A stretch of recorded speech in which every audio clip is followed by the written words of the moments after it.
Marcus Thompson never imagined that delivering pizza would lead him to uncover the most horrifying secret in his quiet neighborhood. He was just trying to make ends meet, working double shifts to put food on the table for his 10-year-old daughter, Emma. But when a routine delivery took him to the basement door of an upscale mansion, the muffled cries he heard from behind a locked steel door would shatter everything he thought he knew about the world around him. Before we jump back in, tell us where you're tuning in from, and if this story touches you, make sure you're subscribed, because tomorrow I've saved something extra special for you. What happened next didn't just save 3 innocent lives, it revealed a truth so shocking that it would change an entire community forever. The rain hammered against the windshield of Marcus Thompson's beat-up Honda Civic as he squinted through the darkness, trying to make out the house numbers on Maple Ridge Drive. It was nearly 11 at night, and this was his last delivery of what had been a grueling 14-hour shift. His back ached from hauling pizza bags up countless flights of stairs. His feet throbbed in his worn sneakers, and all he wanted was to get home to Emma, who was probably fast asleep by now with her homework scattered across the kitchen table. Marcus had been working at Tony's Pizza Palace for 8 months now, ever since the accounting firm downtown had laid him off in a round of budget cuts. The transition from wearing pressed shirts and analyzing spreadsheets to donning a grease-stained polo and navigating traffic with steaming pizza boxes had been humbling, but he'd swallowed his pride without complaint. Emma needed stability, needed to know that her father would always find a way to provide for her, even when the world seemed determined to knock him down. The house at 2847 Maple Ridge Drive loomed before him through the rain, a sprawling 2-story colonial with perfectly manicured hedges and a circular driveway that spoke of serious money. Marcus pulled up to the front entrance, grabbed the insulated bag containing 2 large supreme pizzas, and jogged through the downpour to the covered porch. He pressed the doorbell and waited, shifting from foot to foot as water dripped from his baseball cap. No answer. He tried again, holding the button longer this time, and heard the melodic chimes echo through what sounded like a vast interior. Still nothing. Marcus checked his phone for the order details, confirming the address and noting the customer's specific instructions, written in the notes section. Deliver to basement entrance around back. Ring doorbell twice, then knock 3 times. Strange instructions, but Marcus had learned not to question the quirks of his customers. Rich people often had eccentric preferences, and as long as they tipped well, he was happy to accommodate. He trudged around the side of the house, his shoes squelching in the saturated grass, until he found a stone path that led to a lower-level entrance tucked beneath an overhang. The basement door was heavy and painted black, with a small window covered by thick curtains. Marcus rang the doorbell twice as instructed, the sound muffled and different from the front entrance. Then he knocked 3 times, the solid wood echoing dully under his knuckles. He stepped back and waited, rain still pattering on the overhang above him. That's when he heard it. At first, Marcus thought it might be a television or radio playing somewhere inside. But as he strained to listen over the sound of the rain, he realized it was something else entirely. Voices, young voices. And they sounded distressed. "Help us," came a faint cry from somewhere beyond the door. "Please, somebody help us." Marcus felt his blood run cold. He pressed his ear against the door, his heart beginning to race. The voices were clearer now. Definitely female, definitely young. There were at least 2 of them, maybe 3, and they sounded terrified. "Is someone there?" One of the voices called out, slightly louder now. "Please, if you can hear us, we're trapped in here." Marcus stepped back from the door, his mind reeling. This couldn't be what it sounded like. There had to be some explanation. Maybe it was a movie, or teenagers playing some kind of elaborate prank. But even as he tried to rationalize what he was hearing, every instinct in his body was screaming that something was terribly wrong. He tried the door handle, knowing it would be locked but unable to stop himself. The metal was cold under his palm, and the door didn't budge. He knocked again, this time ignoring the customer's specific instructions. "Hey," he called out, keeping his voice low but urgent. "Are you okay in there?"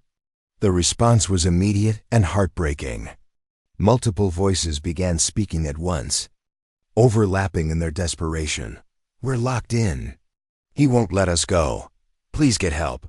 We've been here for days." Marcus felt like he'd been punched in the stomach. His hands were shaking as he pulled out his cell phone. But before he could dial 911, he heard heavy footsteps approaching from inside the house. The voices of the girls immediately went silent, as if they'd been suddenly muted or warned to stay quiet. The door swung open, revealing a tall man in his 50s with graying hair and cold, calculating eyes. He was well-dressed and expensive. Casual clothes, and his smile was practiced and utterly without warmth.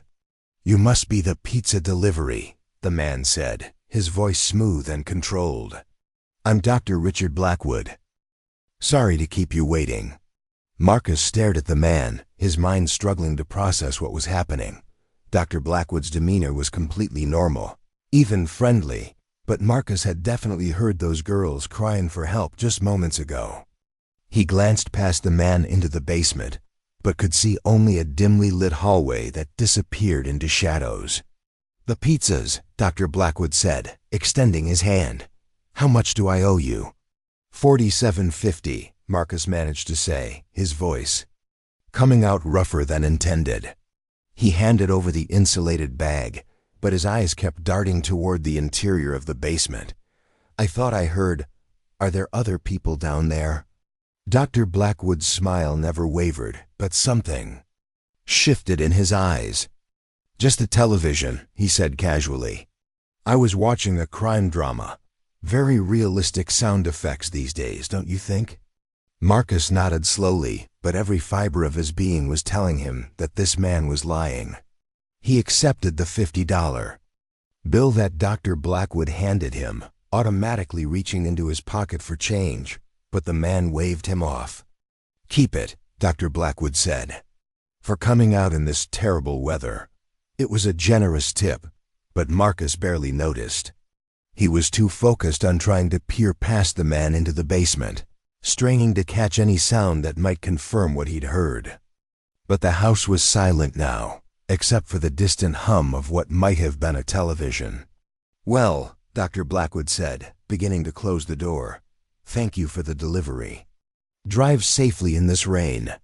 The door clicked shut, leaving Marcus standing alone in the downpour. He remained there for several long minutes, staring at the black-painted wood, his mind racing. Had he really heard what he thought he'd heard? The man's explanation was plausible enough. Crime dramas these days did have incredibly realistic sound effects, and it wasn't unusual for voices on television to sound muffled through walls and doors. But something felt wrong. Deeply, fundamentally wrong. Marcus walked slowly back to his car, his sneakers slipping on the wet grass. He sat behind the wheel for several minutes, not starting the engine, just staring back at the house. Most of the windows were dark, but he could see a faint glow coming from what appeared to be the basement level. He pulled out his phone and stared at the screen, his thumb hovering over the numbers 911. What would he tell them? That he heard voices that might have been coming from a television. That he had a bad feeling about a customer who had been perfectly polite and had tipped him well. The police would think he was crazy, or worse, that he was trying to cause trouble for a prominent member of the community. Dr. Blackwood had introduced himself with the confidence of someone who was well known and respected in the area. Marcus finally started the car and pulled away from the house, but he couldn't shake the feeling that he was making a terrible mistake. As he drove through the quiet streets toward his own modest apartment across town, those desperate voices echoed. In his mind, "Help us, please somebody help us." By the time Marcus reached his apartment building, it was nearly midnight. He climbed the 3 flights of stairs to his unit, his legs heavy with exhaustion and something deeper, a weight that hadn't been there when he'd left for work that morning. He unlocked the door as quietly as possible and slipped inside, not wanting to wake Emma. The apartment was small but clean, with Emma's artwork covering the refrigerator and her school backpack sitting neatly by the front door where she always left it. Marcus peeked into her bedroom and saw her sleeping peacefully, her dark hair spread across the pillow and her favorite stuffed elephant clutched in her arms. The sight of her should have brought him comfort, as it always did, but tonight it only intensified the churning in his stomach. If those had been real voices he'd heard, if those were real girls calling for help, then somewhere across town there were other fathers who didn't know where their daughters were, other families torn apart by unthinkable circumstances. Marcus made himself a cup of coffee and sat at the small kitchen table, staring out the window at the rain-soaked parking lot below. He tried to convince himself that he was overreacting, that his imagination was running wild after a long and stressful day. But every time he closed his eyes, he heard those voices again, young and desperate, and absolutely terrified. He thought about Dr. Blackwood's too-perfect smile, the way the man had positioned himself in the doorway to block any view of the basement interior, the immediate silence that had fallen when footsteps approached the door. None of it felt right. Preparing and narrating this story took us a lot of time, so if you are enjoying it, subscribe to our channel. It means a lot to us. Now back to the story. Marcus pulled out his phone and did a quick internet search for Dr. Richard Blackwood. Several results came up immediately. The man was apparently a respected psychiatrist with a private practice in the affluent part of town. He served on the boards of several local charities and had been featured in the newspaper multiple times for his philanthropic work. There were photos of him at fundraising galas, always impeccably dressed and wearing that same practice smile Marcus had. Seen at the door. The search results only made Marcus feel more confused and uncertain. This was clearly a pillar of the community, someone with an established reputation and standing. What possible reason would such a man have to keep girls locked in his basement? It sounded like something out of a bad movie, not real life. But those voices had sounded real. The fear in them had been genuine. Marcus spent the rest of the night sitting at the kitchen table, drinking coffee and wrestling with indecision. By the time dawn broke through the rain clouds, he had made up his mind. He couldn't go to the police with nothing more than a vague suspicion, but he also couldn't simply pretend that nothing had happened. He would go back to the house during daylight hours, find some pretext to approach the property, and see if he could learn more about what was really going on. Emma woke up at 7:30, as she always did, and padded into the kitchen in her pajamas and slippers. She was a bright, observant child with her mother's warm brown eyes and Marcus's stubborn determination. Her mother, Sarah, had died in a car accident 3 years ago, leaving Marcus to navigate single parenthood while dealing with his own grief and the financial strain of losing Sarah's income as a nurse. "Morning, Dad," Emma said, opening the refrigerator and pulling out a carton of orange juice. "You look tired." "Just worked late," Marcus said, forcing a smile. "How'd you sleep?" "Good. Mrs. Patterson helped me with my math homework after school. She said to tell you that you don't owe her anything for watching me, that it's what neighbors do." Mrs. Patterson was the elderly widow who lived in the apartment next door. She had become something of a surrogate grandmother to Emma, often watching her when Marcus had to work late shifts. It was one of the small kindnesses that had helped them survive the difficult transition after Sarah's death. "I'll have to thank her," Marcus said. "What do you want for breakfast?" As Emma chattered about her plans for the day and her upcoming spelling test, Marcus tried to focus on being present for her, but his mind kept drifting back to the events of the previous night.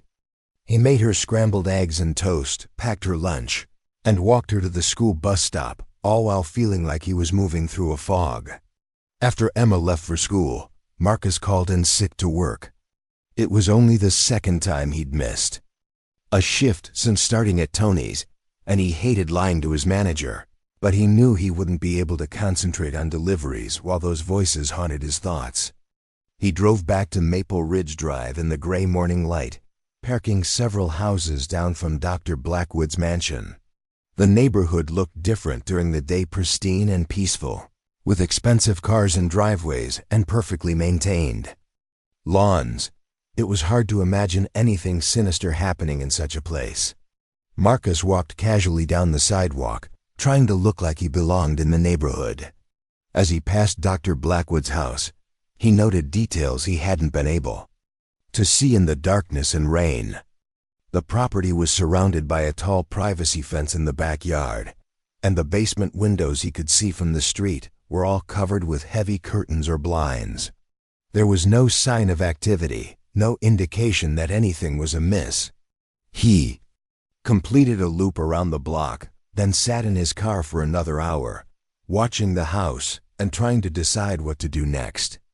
A few neighbors came and went, walking dogs or heading to work, but no one paid any attention to him. Dr. Blackwood's house remained quiet and still. Around noon, Marcus saw a black sedan pull into the driveway. Dr. Blackwood emerged from the house and got into the car, presumably heading to his office or an appointment. This was Marcus's chance to get closer to the property and see if he could hear anything from the basement. He waited until the sedan disappeared around the corner, then quickly walked to the house.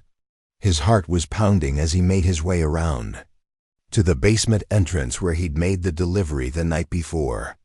In the daylight, the door looked ordinary, just another entrance to what was probably a finished basement or home office.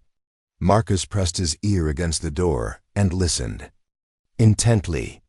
For several minutes, he heard nothing but the normal sounds of a house, the hum of appliances, the settling of wood, the distant tick of a clock. He was beginning to think that he had indeed imagined the whole thing when he heard it. A soft tapping sound, rhythmic and deliberate. 3 short taps, then 3 long ones, then 3 short taps again. It was Morse code, he realized with a jolt. SOS. Someone inside was tapping out a distress signal. Marcus's hands were shaking as he pulled out his phone and dialed 911. This time, he didn't hesitate. 911, what's your emergency? I need to report a possible kidnapping, Marcus said, his voice steady despite his racing heart. I'm at 2847 Maple Ridge Drive, and I believe there are girls being held against their will in the basement of this house. Sir, can you tell me what you've observed that makes you believe this? Marcus quickly explained about the delivery the night before, the voices he'd heard calling for help, and the SOS signal he'd just detected. The dispatcher asked him to stay on the line and move to a safe location while units were dispatched to the scene. Within 10 minutes, 2 police cars arrived at the house, followed shortly by a detective's unmarked vehicle. Marcus met the officers at the front of the property and repeated his story, feeling both relieved and terrified that he had finally taken action. Detective Sarah Mitchell was a veteran investigator in her early 40s, with short auburn hair and sharp, intelligent eyes. She listened to Marcus's account without interruption, asking only a few clarifying questions about the timing and nature of what he'd heard. Mr. Thompson, she said when he finished, I want you to know that you did the right thing by calling this in. We take reports like this very seriously, even when they involve prominent members of the community. The officers approached the front door while Detective Mitchell and Marcus waited by the police cars. When Dr. Blackwood didn't answer, they tried the basement entrance where Marcus had heard the voices. After announcing themselves loudly and receiving no response, they made the decision to force entry. What they found in the basement of Dr. Richard Blackwood's house would haunt everyone involved for the rest of their lives. Behind a hidden door disguised as a bookshelf were 3 small rooms, each containing a single bed, a bucket, and nothing else. In those rooms were 3 girls. Amy Rodriguez, age 16, who had disappeared from a shopping mall 6 months ago. Jessica Park, age 15, who had vanished while walking home from school 8 weeks prior. And Megan Foster, age 14, who had been missing for just 5 days. The girls were malnourished, traumatized, and barely able to speak when officers first reached them. They had been surviving on minimal food and water, living in constant fear, and had given up hope that anyone would ever find them. Amy, who had been there the longest, had taught the others the Morse code for SOS, tapping it out whenever they heard sounds that might indicate someone was near. Marcus stood in Dr. Blackwood's driveway as paramedics carefully brought the girls out of the house, wrapped in blankets and shielding their eyes from the daylight they hadn't seen in weeks or months. He felt simultaneously sick and overwhelmed with relief. If he hadn't trusted his instincts, if he had convinced himself that those voices were just from a television, these girls might never have been found. Detective Mitchell approached him as the ambulances pulled away, heading to the hospital where the girls would receive medical care and begin the long process of recovery. "Mr. Thompson," she said, "I want to personally thank you for what you did today. Those girls are alive because you were brave enough to act on what you heard." Marcus could only nod, too emotional to speak. He thought about Emma, safe at school, and unaware of how close evil had been to their everyday lives. He thought about the families of Amy, Jessica, and Megan, who would finally have their daughters back.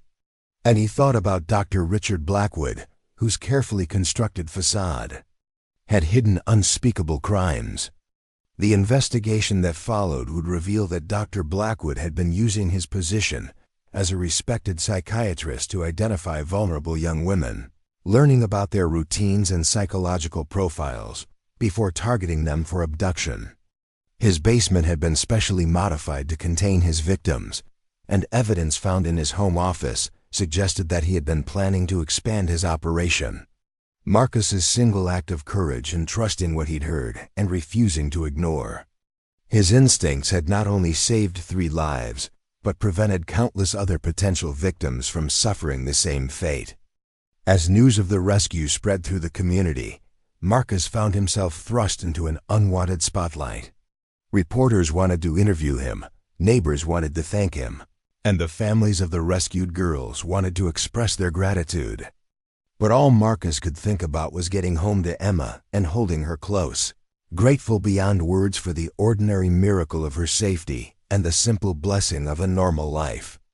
The story was far from over, however. The rescue of the 3 girls was just the beginning of a journey that would test Marcus's strength, challenge his faith in humanity, and ultimately lead him to discover that sometimes the most profound changes in our lives come from the moments when we choose to act despite our fear, when we refuse to turn away from truth even when it's easier to pretend we never saw it. Dr. Richard Blackwood would be arrested when he returned to his house that evening, walking into a crime scene that would end his career, his freedom, and his carefully maintained reputation forever. But the ripple effects of Marcus's decision to deliver pizza to a basement door on a rainy night would continue to spread, touching lives in ways he could never have imagined and proving that ordinary people are capable of extraordinary courage. When faced with the unthinkable, the 3 girls recovered in the hospital over the following days, surrounded by families who had never stopped hoping and searching. Their physical injuries would heal, and with time and therapy, they would begin to reclaim their lives from the trauma they had endured.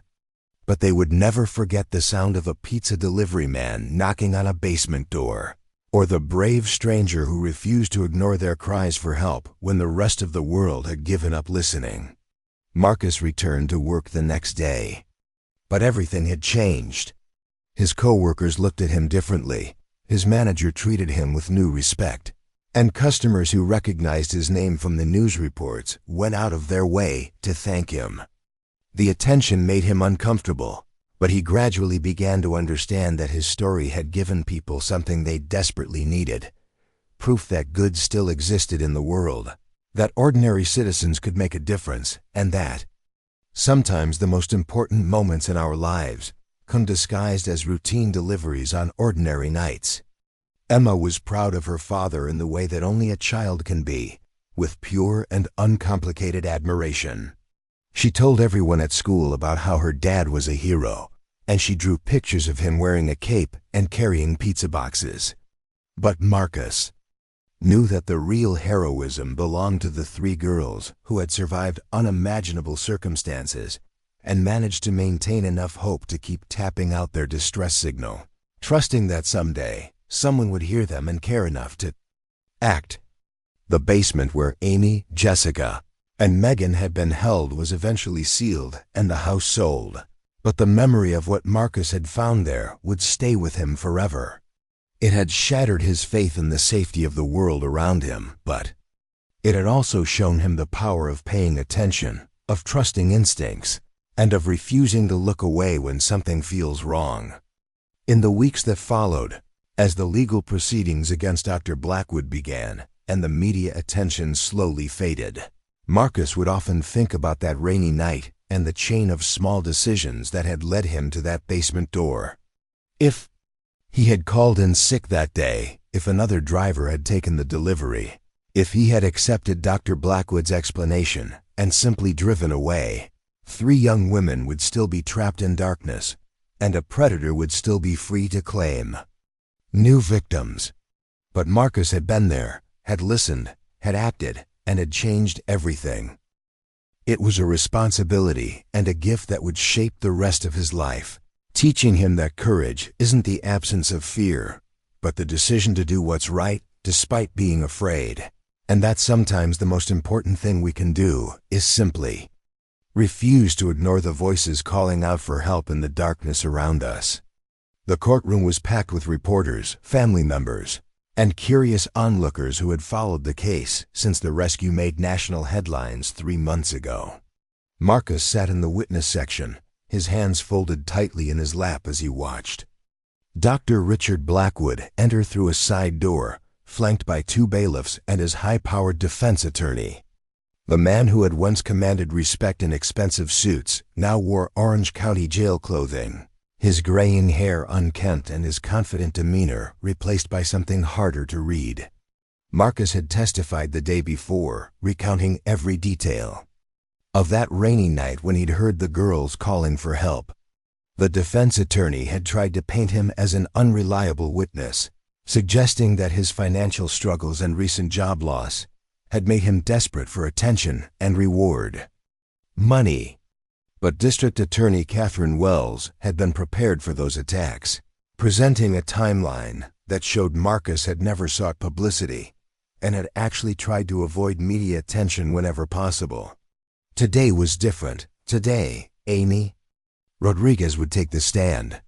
Amy was now 17, having spent her 16th birthday in that basement cell. She had gained weight since the rescue, and her hair had grown back to a healthy shine. But Marcus could still see shadows in her eyes that hadn't been there before her disappearance. She wore a simple blue dress and sat straight-backed in the witness chair, her voice clear and steady as she was sworn in. "Miss Rodriguez," Day Wells began gently, "can you tell the court about the evening of October 15th, when you first encountered Dr. Blackwood?" Amy's testimony was devastating. She described how Dr. Blackwood had approached her in the mall parking lot, claiming to be a doctor who had treated her younger brother Miguel after a soccer injury. The detail was convincing because Miguel had indeed been injured and treated at the hospital where Dr. Blackwood had consulting privileges. Amy had trusted him enough to approach his car when he said Miguel had been in another accident and was asking for her. "He used chloroform," Amy said, her voice never wavering. "I woke up in that basement room. The first thing I remember was the smell of mold and the sound of water dripping somewhere." Marcus watched the jury as Amy described the months that followed. Several jurors wiped away tears, while others stared at Dr. Blackwood with undisguised disgust.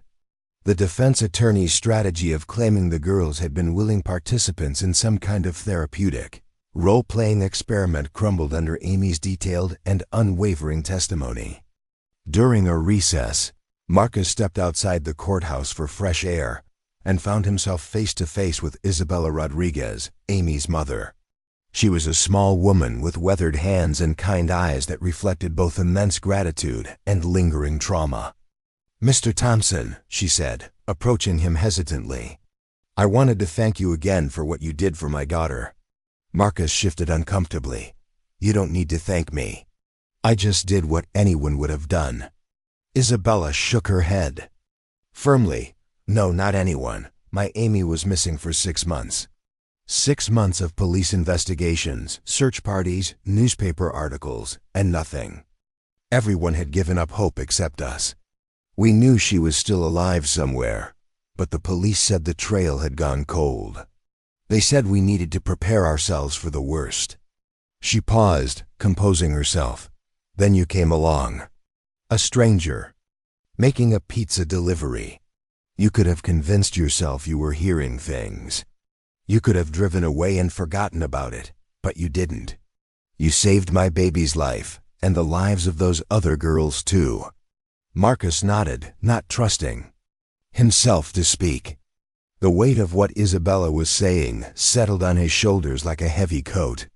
He had saved lives, but he was also acutely aware of how easily he might not have. How many other people had heard something strange and chosen to ignore it? How many opportunities to help others slipped by unnoticed every day? When the trial resumed, Jessica Park's father took the stand. David Park was a soft-spoken accountant who had aged visibly during his daughter's disappearance. His voice broke as he described the 2 months of searching, of sleepless nights and false leads, of watching his wife retreat into herself as hope faded with each passing day. "Jessica was walking home from school," he said, dabbing his eyes, "with a tissue. It was a route she'd taken hundreds of times. She was supposed to be home by 4 o'clock to watch her younger sister while my wife went to work. When she didn't show up, we knew immediately that something was wrong. Jessica was responsible. She never broke rules or failed to check in." The defense attorney objected to much of David Park's testimony as irrelevant emotional appeals, but Judge Harrison allowed most of it to stand. The jury needed to understand the full impact of Dr. Blackwood's crimes, not just the technical legal definitions. Dr. Blackwood himself never took the stand, following his attorney's advice to remain silent. But his presence in the courtroom was a constant reminder of how normal evil could appear. He had been a respected member of the community, someone parents trusted with their children's mental health.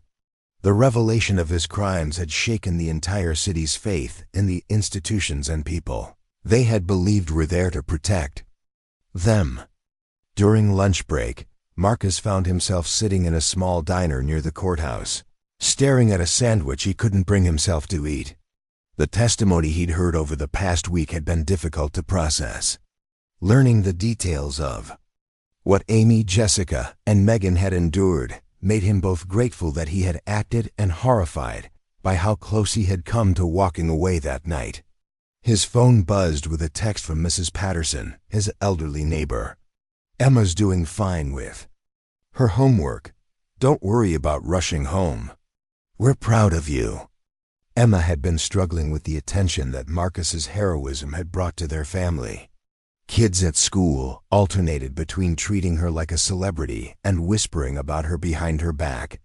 Some parents had approached Marcus to thank him, while others seemed to view him with suspicion, as if his association with such a dark crime somehow made him dangerous by proximity. Marcus had tried to maintain their normal routine as much as possible, but the trial had disrupted everything. He'd taken leave from Tony's Pizza Palace, using sick days and vacation time he couldn't really afford to lose. The restaurant's owner, Tony Marcelli, had been understanding, even offering to pay Marcus's salary during the trial, but Marcus had declined. He didn't want charity, even well-intentioned charity.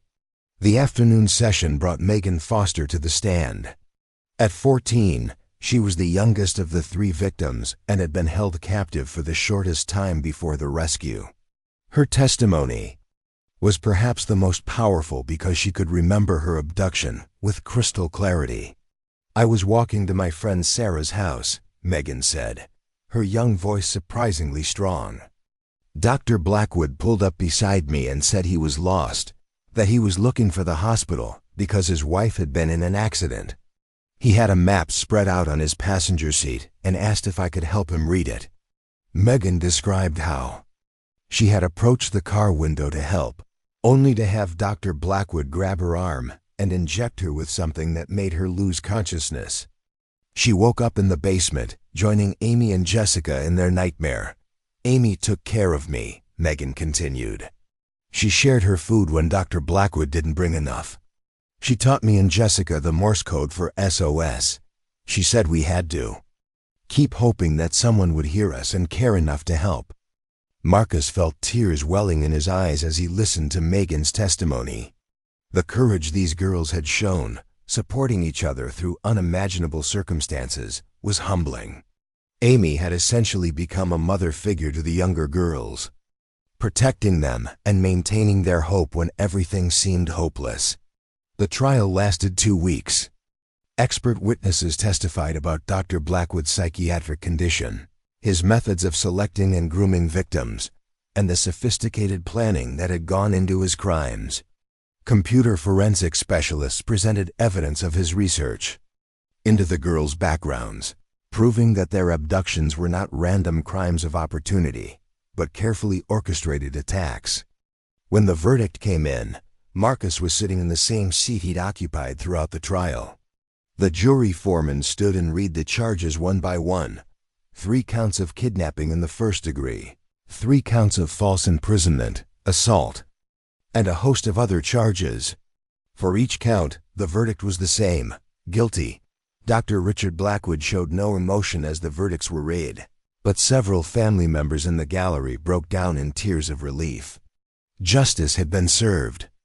But Marcus knew that the real work of healing was just beginning for everyone involved.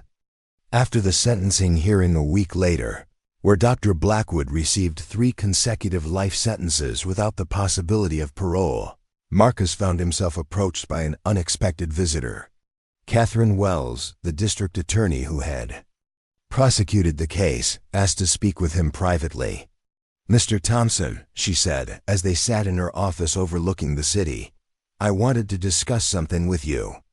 Have you given any thought to what you want to do next?" Marcus frowned. "I'm going back to work at Tony's. I need to get back to normal for Emma's sake." Catherine nodded understandingly. "That's admirable, and I respect your desire for normalcy. But I have a proposition for you. My office is starting a new community outreach program, focusing on training citizens to recognize signs of human trafficking and other crimes that often go unnoticed. We need someone to speak to groups, to share your story and help people understand the importance of trusting their instincts and reporting suspicious activity."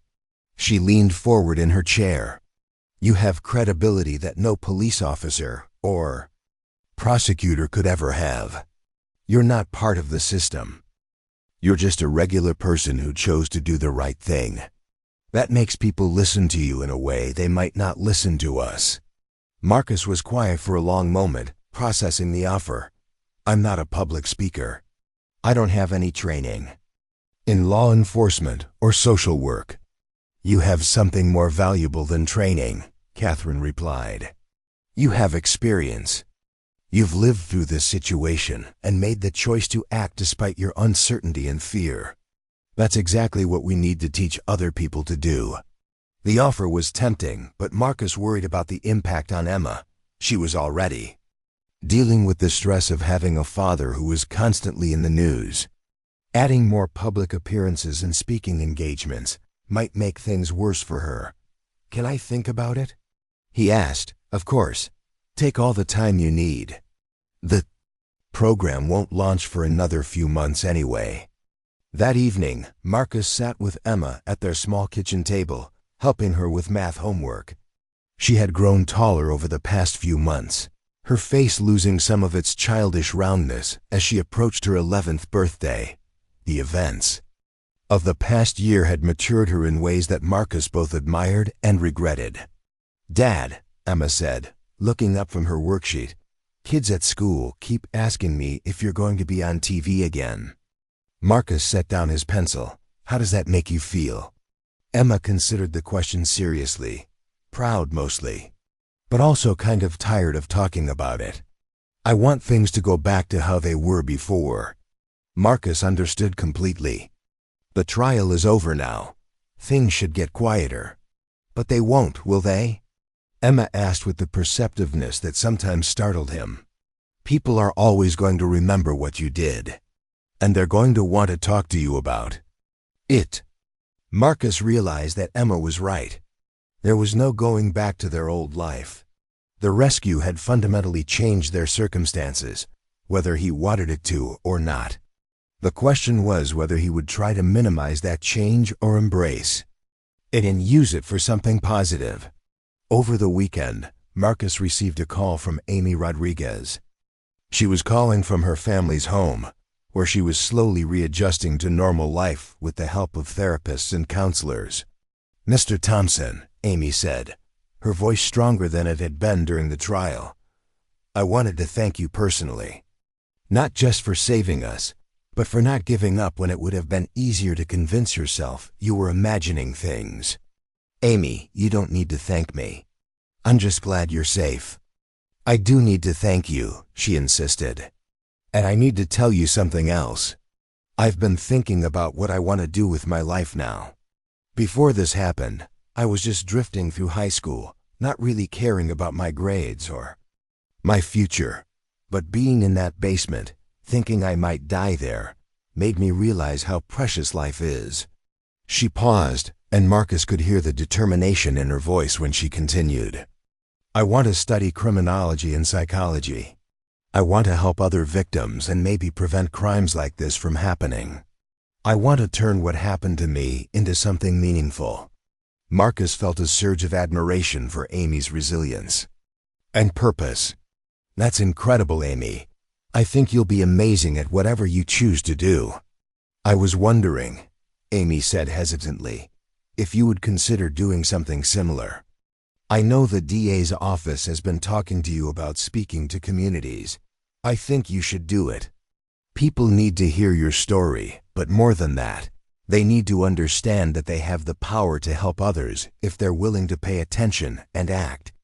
Amy's words stayed with Marcus long after they hung up.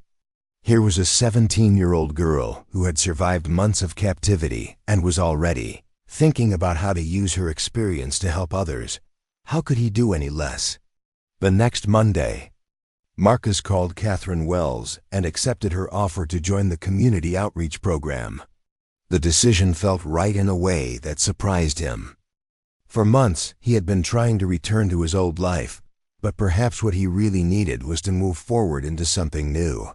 His first speaking engagement was at a community center in the suburbs, addressing a group of about 30 parents and neighbors who had organized in response to safety concerns in their area. Marcus stood at the front of the room, his hands shaking slightly as he looked out at the expectant faces. "6 months ago, I was just a pizza delivery driver trying to make ends meet," he began. "I had no training in law enforcement, no special skills or knowledge about crime prevention. I was just a regular person doing a regular job on a regular night." He told them about the delivery, about hearing the voices and struggling with whether to believe what he was hearing. He emphasized how normal Dr. Blackwood had appeared, how easy it would have been to accept his explanation and drive away. "The most important thing I learned," Marcus concluded, "is that evil often hides behind normalcy. It counts on our politeness, our reluctance to get involved, our willingness to give people the benefit of the doubt. But sometimes, the most important thing we can do is trust our instincts, even when it's uncomfortable or inconvenient." The response was overwhelming. People stayed after his presentation to ask questions, to share their own experiences of times when they had sensed something was wrong but failed to act. Several mentioned specific situations in their own neighborhoods that they now plan to investigate or report. One woman approached Marcus privately after the crowd had dispersed. "My next-door neighbor has a teenage girl living with him," she said quietly.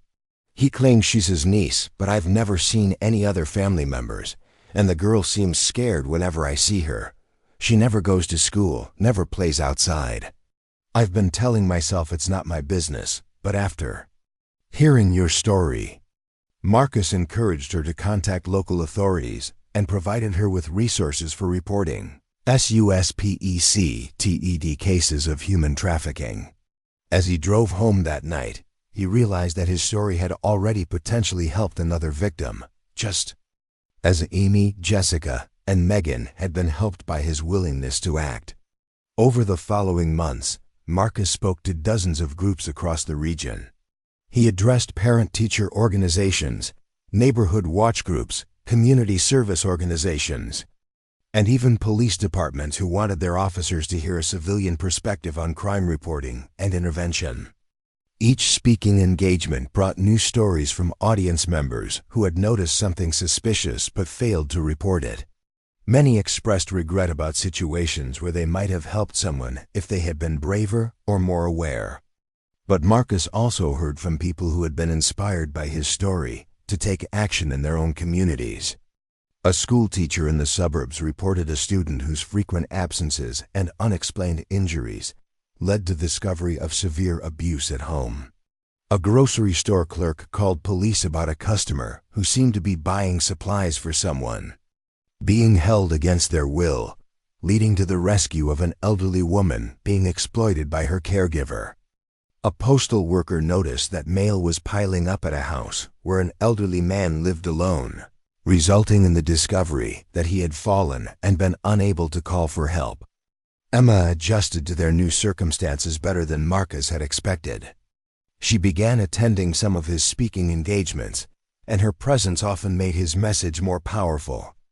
Seeing a father and daughter who had been touched by crime but remained strong and united gave audiences hope and made the abstract concept of community vigilance more personal and immediate. The speaking engagements also provided Marcus with a more stable income than pizza delivery. The DA's office paid him a consulting fee for each presentation, and several organizations began booking him for repeat appearances. For the first time since losing his job at the accounting firm, Marcus felt financially secure.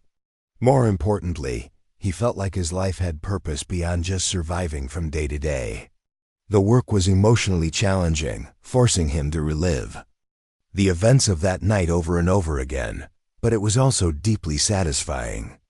Every time someone in the audience approached him afterward to say they would be more vigilant in their own communities, he felt like Amy, Jessica, and Megan's suffering had contributed to preventing someone else's tragedy. 6 months after Dr. Blackwood's sentencing, Marcus received an unexpected invitation. The 3 families of the rescued girls wanted to organize a private dinner to commemorate the anniversary of the rescue. They had stayed in touch with Marcus throughout the trial and recovery process, but this would be the first time they had all gathered together since the courtroom proceedings ended. The dinner was held at a restaurant chosen by the girls themselves, a casual family place that served comfort food and had a relaxed atmosphere. Amy, Jessica, and Megan had all made remarkable progress in their recovery, though Marcus could see that they each carried invisible scars that would probably never fully heal. Amy was preparing to start college in the fall, having been accepted to several criminal justice programs. Jessica had returned to school and was excelling academically, channeling her trauma into a fierce determination to succeed. Megan was back to being a typical teenager in many ways, though she remained closer to her family than most kids her age and was more cautious about trusting strangers. "Mr. Thompson," Amy said during the dinner, "I wanted you to know that all 3 of us have been participating in a support group for survivors of trafficking and abduction. We've been sharing your story with other survivors, talking about how important it was that you listened to us and acted on what you heard." Jessica nodded enthusiastically. Some of the other survivors in our group were never found, or were found too late. They tell us how lucky we are that someone like you happened to be making a delivery that night. Marcus felt the familiar discomfort that came with being praised for what still felt like basic human decency. "I was just in the right place at the right time." "No," Megan said firmly. "You were the right person in the right place at the right time. There's a difference." Isabella Rodriguez raised her glass in a toast. "To Mr. Thompson, who gave us back our daughters. And to Amy, Jessica, and Megan, who never stopped fighting to come home." As they clinked glasses around the table, Marcus felt a deep sense of completion. The horror that had brought them all together had been transformed into something positive. The girls were healing and thriving, their families had been reunited, and Marcus had found a new purpose that gave meaning to his own life. But even as they celebrated, Marcus knew that their story was part of a much larger problem. Dr. Blackwood had been one predator in a world full of people who preyed on the vulnerable. The basement where Amy, Jessica, and Megan had been held was empty now. But there were other basements, other hidden rooms, other victims still waiting for someone to hear their cries for help. That knowledge would drive Marcus forward in his new role as a community advocate and educator. Every speech he gave, every person he convinced to pay closer attention to their surroundings, every report that was made, because someone remembered his story, was a small victory against the forces that sought to exploit and harm the innocent. The pizza delivery job that had once been just a way to pay bills had become the foundation for a calling that Marcus never could have imagined. Sometimes the most profound changes in our lives come not from the plans we make, but from the moments when we choose to respond to unexpected circumstances with courage and compassion.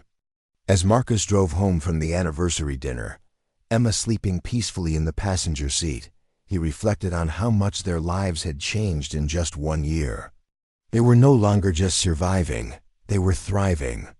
And more importantly, they were part of something larger than themselves, a community of people committed to watching out for each other and refusing to ignore the signs of suffering around them.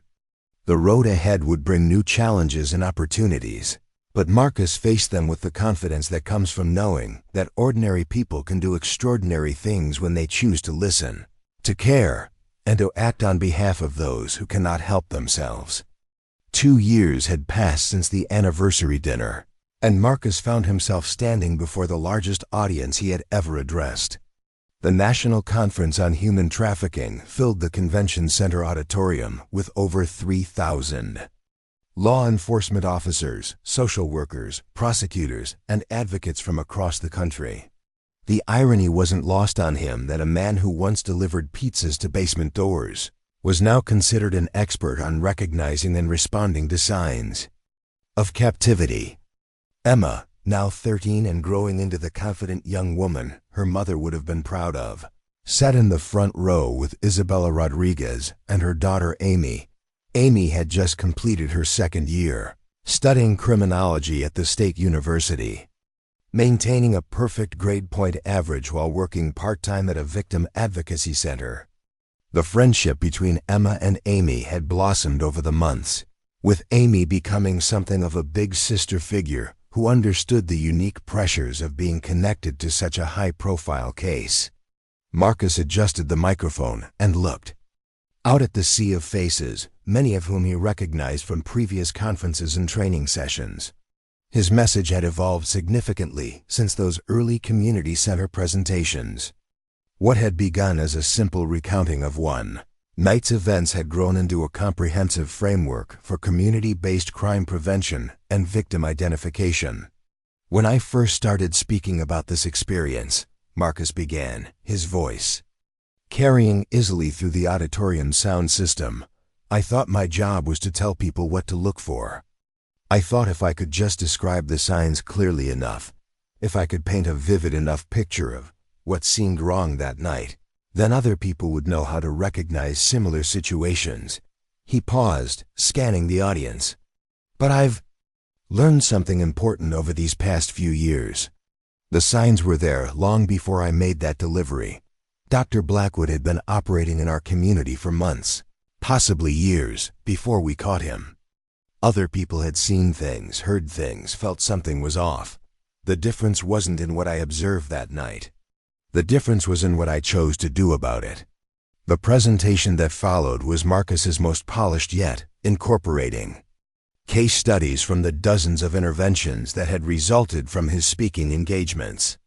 He had worked with Catherine Wells and her team to develop a training protocol that was now being implemented in police departments and community organizations across multiple states. After his presentation, Marcus was approached by Agent Linda Chun from the FBI's Human Trafficking Task Force. Agent Chun was a slight woman in her early 40s with sharp eyes and an intensity that reminded Marcus of the prosecutors he had worked with during Dr. Blackwood's trial. "Mr. Thompson," Agent Chun said, extending her hand, "I've been following your work for some time. I was wondering if you might be interested in discussing a more formal partnership with the Bureau." Marcus raised an eyebrows. "What kind of partnership?" "We're developing a new civilian training program," Agent Chun explained. "Something that goes beyond the basic awareness campaigns we've done in the past. We want to create a network of ordinary citizens who are trained to recognize not just human trafficking situations, but a range of crimes that often go undetected because they happen in plain sight." She handed him a business card. "The program would involve more intensive training than what you're doing now, and it would require a significant time commitment. But it would also give you access to resources and information that could make your presentations much more effective." Marcus studied the card, considering the implications. His speaking career had already grown beyond what he had ever imagined possible. He was booked solid for the next 6 months, traveling to different cities almost every week. Emma had adapted well to their new lifestyle, but he worried about the impact of his frequent absences on her adolescence. "I'd need to discuss this with my daughter," Marcus said finally. "And I'd want to understand exactly what kind of commitment we're talking about." Agent Chun nodded understandingly. "Of course, take your time. The program isn't launching for another year anyway. But I think you'd be surprised by how many cases similar to yours are out there. Cases where ordinary citizens could make a difference if they had the right training and support." That evening, Marcus sat with Emma in their hotel room, ordering room service and reviewing her homework assignments. They had developed efficient routines for maintaining her education while traveling, with Emma attending school remotely and completing assignments online. Her grades remained excellent, but Marcus sometimes worried that she was missing out on normal teenage experiences. "Dad," Emma said, looking up from her algebra textbook, "that FBI lady seemed pretty serious." Marcus smiled. Even at 13, Emma was remarkably perceptive about the adults in their lives. "She offered me a chance to work with them on a bigger program." "Bigger how?" "More training, more travel, working with federal agents instead of just local groups." Emma considered this carefully. "Would that mean we'd be away from home?" "Even more, probably at least during the setup phase." Emma was quiet for several minutes, working through a mathematical equation before responding. "I think you should do it." Marcus looked at her in surprise. "Really? Even if it means more time away from home?" "Dad, what you're doing is important. Amy told me that 3 more girls have been found because of people who heard you speak. That's 3 families who got their daughters back because you were willing to tell your story and teach people to pay attention." She set down her pencil and looked at him directly. "Mom always said that when you have the ability to help people, you have the responsibility to do it. I think she'd want you to take this opportunity." Marcus felt a familiar tightness in his throat at the mention of Sarah. Emma rarely brought up her mother directly, but when she did, it was always with wisdom that seemed far beyond her years. The next morning, Marcus called Agent Chun and scheduled a meeting to discuss the federal program in detail. The meeting took place at the FBI field office in downtown Chicago, an imposing building that made Marcus acutely aware of how far his life had traveled from pizza deliveries and apartment maintenance. Agent Chun introduced him to a team of analysts, behavioral specialists, and program coordinators who had been developing what they called the Community Alert Network. The concept was ambitious: create a nationwide system of trained civilians who could recognize and report various types of crimes that often went undetected by traditional law enforcement methods. Human trafficking is just one piece of the puzzle, explained Dr. Sarah Kim, a behavioral psychologist who served as the program's chief architect. We're also looking at elder abuse, child exploitation, domestic violence, and financial crimes targeting vulnerable populations. The common thread is that these crimes often happen in environments where ordinary citizens are more likely to observe warning signs than police officers. Marcus spent 3 days in Chicago, attending briefings and training sessions that opened his eyes to the scope of hidden crime in American communities. He learned about trafficking networks that moved victims through seemingly legitimate businesses, elder abuse schemes that operated through supposedly reputable financial advisors, and child exploitation rings that use social media and gaming platforms to identify and groom targets. The statistics were staggering. Hundreds of thousands of people were estimated to be victims of various forms of trafficking and exploitation, with the vast majority of cases never reported or identified. Traditional law enforcement methods were poorly equipped to detect these crimes because they often involved manipulation rather than obvious violence, and victims were frequently unable or unwilling to seek help. This is where people like you come in, Agent Chun explained during the strategy session. You've proven that ordinary citizens can make extraordinary interventions when they're properly motivated and informed. We want to scale that up. The Community Alert Network would start with pilot programs in 5 major metropolitan areas, training groups of volunteers to recognize and report suspicious activities in their neighborhoods and workplaces. Marcus would serve as the primary trainer, sharing his story while teaching more sophisticated observation and reporting techniques than he had used in his previous presentations. The program also included a technological component, a secure reporting app that would allow trained volunteers to submit tips and observations directly to a team of analysts who could identify patterns and coordinate responses across multiple jurisdictions. The app would also provide ongoing education and updates about emerging crime trends and recognition techniques. Marcus accepted the position, officially becoming a civilian consultant to the FBI. The title felt surreal, but the work felt like a natural extension of what he had been doing independently. Emma supported the decision enthusiastically, though she insisted on maintaining her input on their travel schedule to ensure she could still participate in activities that mattered to her. The first pilot program launched in Phoenix 6 months later. Marcus worked with a team of 40 volunteers from diverse backgrounds: teachers, nurses, retail workers, maintenance staff, and retirees who wanted to contribute to community safety. The training was intensive, covering not just crime recognition, but also legal requirements for reporting, personal safety considerations, and psychological preparation for potentially traumatic observations. One of the volunteers was Maria Santos, a housekeeper who worked for a cleaning service that maintained office buildings throughout the city.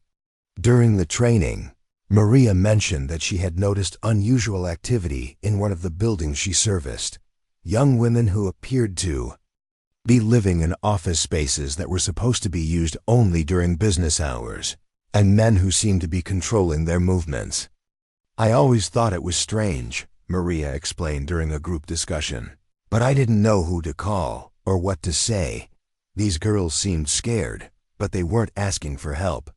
And the men were always polite to me, never threatening. I convinced myself it wasn't my business." Agent Chun and her team investigated Maria's observations and discovered a sophisticated trafficking operation that was using legitimate office leases to house victims while forcing them to provide various services to clients. The investigation ultimately led to the rescue of 12 young women and the arrest of 8 individuals involved in the operation. Maria's intervention became a case study that Marcus incorporated into subsequent training sessions. It perfectly illustrated how crimes could hide in plain sight, protected by the reluctance of potential witnesses to get involved in situations that seemed ambiguous or unclear. The Phoenix pilot program resulted in 47 reports submitted through the Community Alert Network app during its first year of operation. 31 of these reports led to formal investigations, and 12 resulted in arrests or rescues. The success rate was higher than anyone had anticipated, validating the theory that trained civilian observers could serve as an effective complement to traditional law enforcement methods. Word of the program's success spread quickly through law enforcement circles. Marcus found himself testifying before congressional subcommittees about community-based crime prevention, consulting with international law enforcement agencies about adapting the model for other countries, and speaking at academic conferences about the psychology of civilian intervention. The work was rewarding but emotionally demanding. Each success story was balanced by reminders of cases that were discovered too late or victims who couldn't be saved. Marcus learned to compartmentalize the grief and frustration that came with the work, but he also made sure to maintain strong support systems for himself and the volunteers he trained. Emma played an increasingly important role in this support system. Now in her sophomore year of high school, she had developed her own expertise in recognizing the signs of stress and trauma in the adults around her. She often accompanied Marcus to training sessions, serving as an unofficial morale officer and reminding participants that their work had real impact on real families. "My dad saved 3 girls when I was 10 years old," Emma would tell training groups. "But what he's really done is teach hundreds of people how to save others. The math on that is pretty amazing." Amy Rodriguez had become equally important to the program's success. After graduating with her criminology degree, she joined the FBI as a victim specialist, working directly with the Community Alert Network to provide trauma-informed support to both victims and the civilians who reported them. Her unique perspective as someone who had been rescued through civilian intervention gave her exceptional credibility with both groups. The relationship between Amy and Emma had evolved into something that resembled a sisterhood, with Amy serving as both mentor and protector to the younger girl. They spent hours discussing the ethical complexities of their work, the psychological impact of being connected to high-profile crimes, and the responsibility that came with their platform. Marcus often observed their conversations with a mixture of pride and concern. Both girls had been forced to mature quickly due to circumstances beyond their control, but they had channeled that experience into wisdom and compassion rather than bitterness or trauma. Their resilience gave him hope that the work they were doing was creating positive change rather than just recycling pain. The Community Alert Network expanded to 15 cities during its second year, with Marcus traveling constantly to train new groups of volunteers. Each location brought unique challenges and opportunities. In rural areas, volunteers were often concerned about reporting on neighbors they had known for years.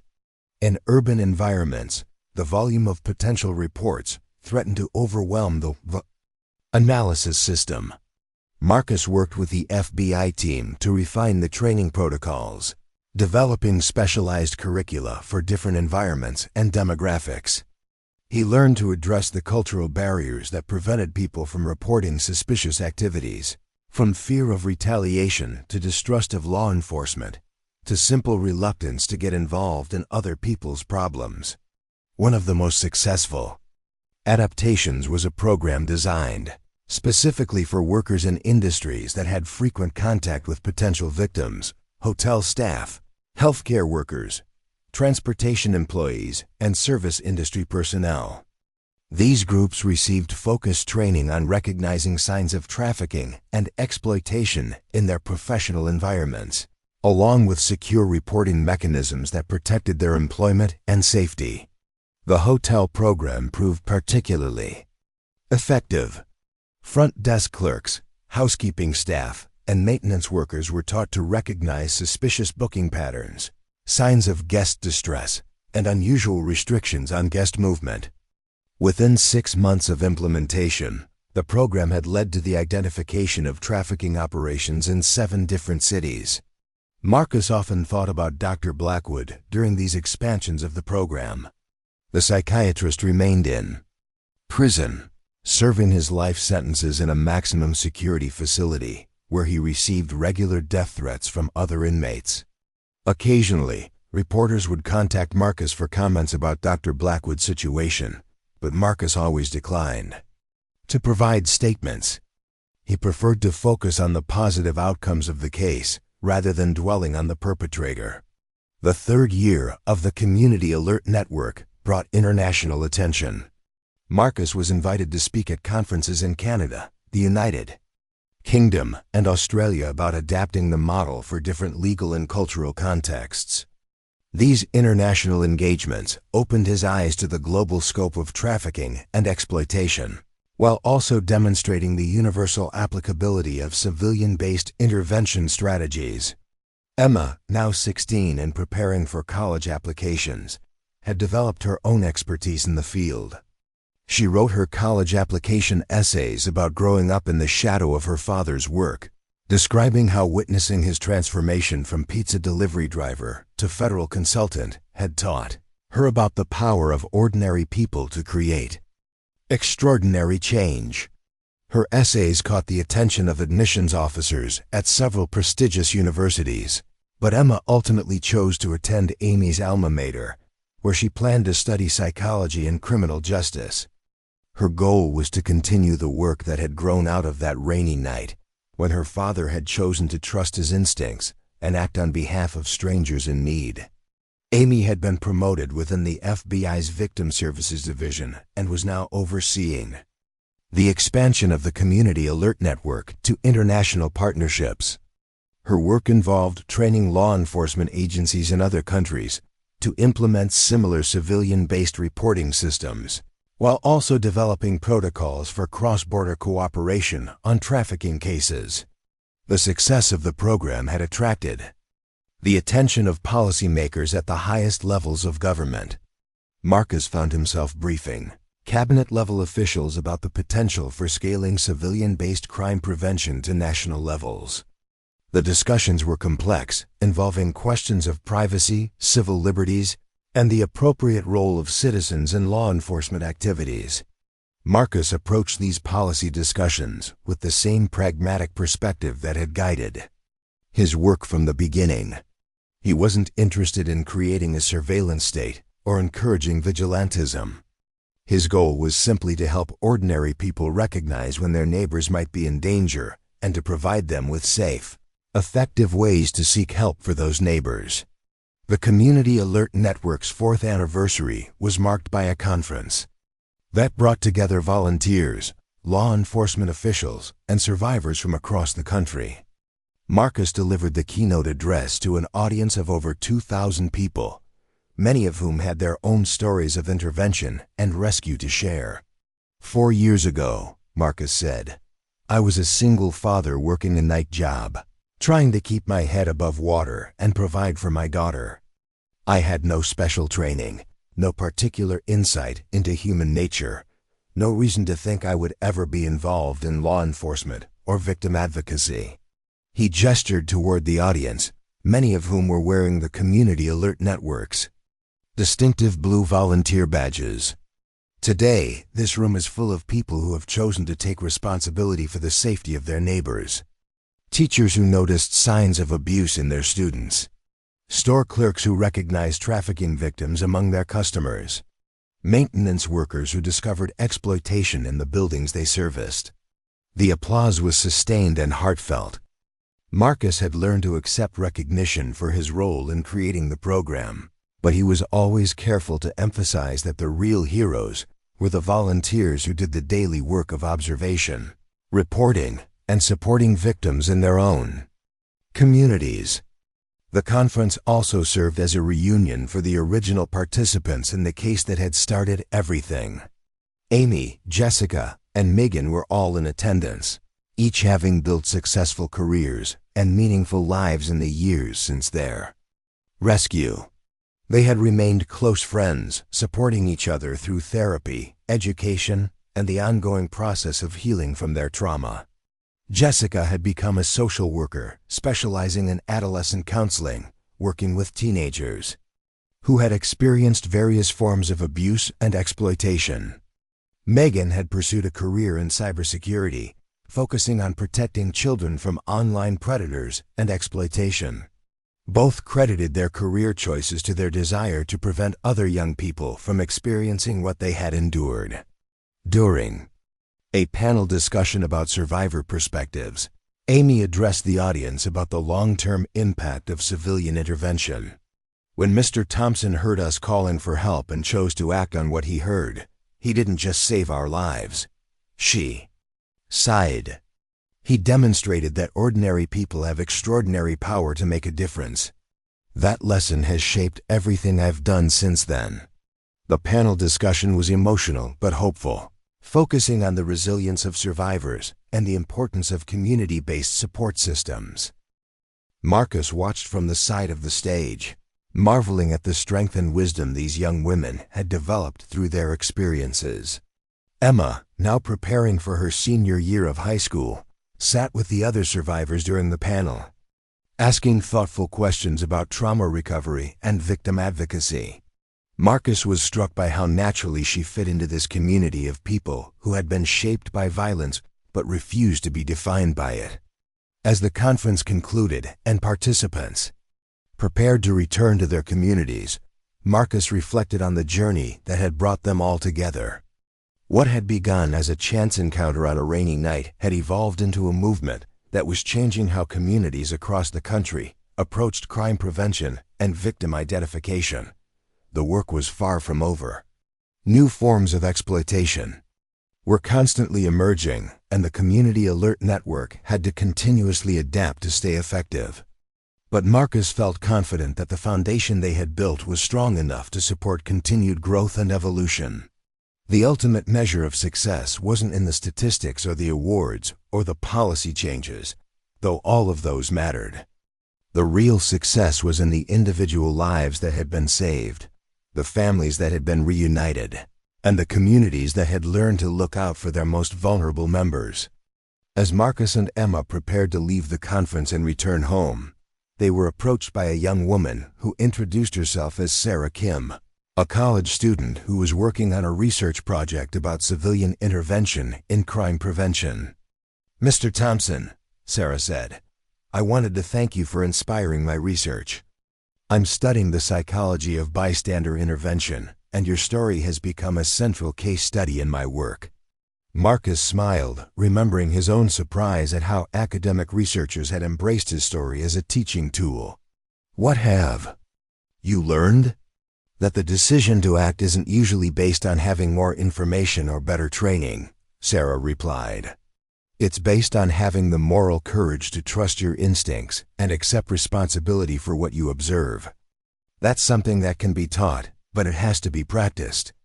As they walked away from the conference center, Emma linked her arm through Marcus's. "Dad," she said, "do you ever think about what would have happened if you hadn't delivered that pizza that night?" Marcus considered the question, as he had many times over the years. "I think someone else would have found them eventually." Amy, Jessica, and Megan were strong enough to survive until help came. "But it might not have been soon enough," Emma pointed out. "And even if they had been found, all of this other stuff wouldn't have happened. The Community Alert Network, all the other people who've been saved, all the changes in how police departments work with civilians." Marcus nodded, understanding what his daughter was really asking. "Do you think it was meant to happen, like it was destiny or something?" Emma shook her head. "I think it was just choice. You could have convinced yourself you were hearing things. You could have decided it wasn't your problem. You could have walked away a dozen different times, but you didn't. You kept choosing to care about people you didn't know." They reached their car, and Marcus started the engine while Emma settled into the passenger seat with her laptop to work on homework during the drive home. As they pulled out of the parking garage, Marcus caught sight of the conference banner in his rearview mirror. Community Alert Network, ordinary people, extraordinary impact. The banner would be taken down soon, and the attendees would return to their normal lives and regular jobs. But the connections formed and the knowledge shared would continue to ripple outward, creating new opportunities for intervention and rescue in communities across the country. Marcus had learned that heroism wasn't a single dramatic moment, but a series of small decisions to stay engaged with the world around him and to act on behalf of those who couldn't act for themselves. It was a responsibility that would stay with him for the rest of his life, but it was also a privilege that had given meaning and purpose to what had once seemed like an ordinary existence. The road ahead was long, and there would always be more work to do, but Marcus faced the future with confidence, knowing that he was part of a community of people who had chosen to care, to watch, and to act when action was needed. It was a legacy worthy of the 3 brave girls who had never stopped believing that someone would hear their cries for help and have the courage to respond. The phone call came at 3 in the morning, jarring Marcus from the deepest sleep he'd experienced in weeks. The number on his phone showed Agent Chun's direct line, which meant either an emergency or a breakthrough significant enough to warrant waking him in the middle of the night. "Marcus, I'm sorry to call so late." Agent Chun's voice was tense with controlled excitement. "We need you to get to Denver as soon as possible. We've got a situation that requires your specific expertise." Marcus sat up in bed immediately. "Alert. What kind of situation?" A community alert network volunteer identified what appears to be a large-scale operation. Multiple victims, sophisticated setup, and the perpetrators seem to be using techniques similar to what Dr. Blackwood employed. "We need someone who understands both the victim psychology and the community response protocols." Within hours, Marcus was on a plane to Denver, leaving Emma in the capable hands of Mrs. Patterson and Amy, who had driven down from her FBI field office to provide additional support. At 18, Emma was more than capable of taking care of herself, but Marcus still worried about leaving her during what could become an extended deployment. The Denver field office buzzed with activity when Marcus arrived.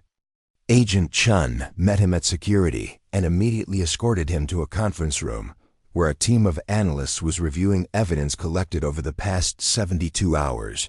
"The volunteer who reported this is named David Park," Agent Chun began. And Marcus felt a shock of recognition at the name. "He's Jessica Park's father. He moved to Denver 2 years ago for a job transfer and enrolled in our training program here." Marcus remembered David from the trial and the anniversary dinner. The quiet accountant had been devastated by his daughter's abduction, and Marcus wasn't surprised to learn that he had chosen to channel his experience into community vigilance. David works as a night security supervisor at a complex of office buildings downtown, Agent Chun continued. Over the past few months, he noticed irregularities in one particular building. Offices that were supposed to be vacant, but showed signs of recent use. Delivery trucks arriving at unusual hours. And most importantly, young women entering the building who never seemed to leave. The investigation that followed David's report had revealed an operation far more sophisticated than anything the Community Alert Network had previously encountered. The perpetrators had leased legitimate office space in a high-rise building, creating what appeared to be a web design company and several other small businesses. Behind this facade, they were operating a trafficking network that moved victims through a circuit of cities across the Mountain West. They learned from cases like Dr. Blackwood's, explained Detective Raymond Vasquez, the local law enforcement liaison. Instead of keeping victims in residential basements, they're using commercial space that looks completely legitimate from the outside. Instead of one perpetrator working alone, they've got a network of people fulfilling different roles. Marcus studied the surveillance photos and building layouts that covered the conference room walls. The setup was indeed sophisticated, designed to avoid the kind of detection that had led to Dr. Blackwood's capture. The victims were rotated between different floors of the building, making it difficult for any single observer to notice patterns. The perpetrators maintained regular business hours and professional appearances, making them nearly invisible to routine law enforcement observation. "How many victims are we talking about?" Marcus asked. "We estimate between 15 and 20. "Young women," Agent Chun replied. "Ages ranging from 16 to 25. They appear to be moved in and out of the building on a regular schedule, probably to service clients at various locations throughout the region." The rescue operation was planned for the following evening when surveillance indicated that the maximum number of victims would be present in the building. Marcus's role would be to coordinate with the victim services team, helping to establish trust and communication with the rescued women who would likely be traumatized, disoriented, and potentially distrustful of law enforcement. That afternoon, Marcus met with David Park at a coffee shop near the office complex where he worked. David looked older than Marcus remembered, his hair now completely gray and his face marked by lines that spoke of years of worry and vigilance. "Mr. Thompson," David said, standing to shake hands, "I never thought I'd see you again under circumstances like this." "How is Jessica doing?" Marcus asked as they sat down. David's face brightened slightly. "She's doing well, really well. She's in her second year of social work school now, and she's engaged to a wonderful young man she met in her program. She still has difficult days, but she's built a good life for herself." They talked about their families and the ways their lives had been shaped by the events of that night years ago.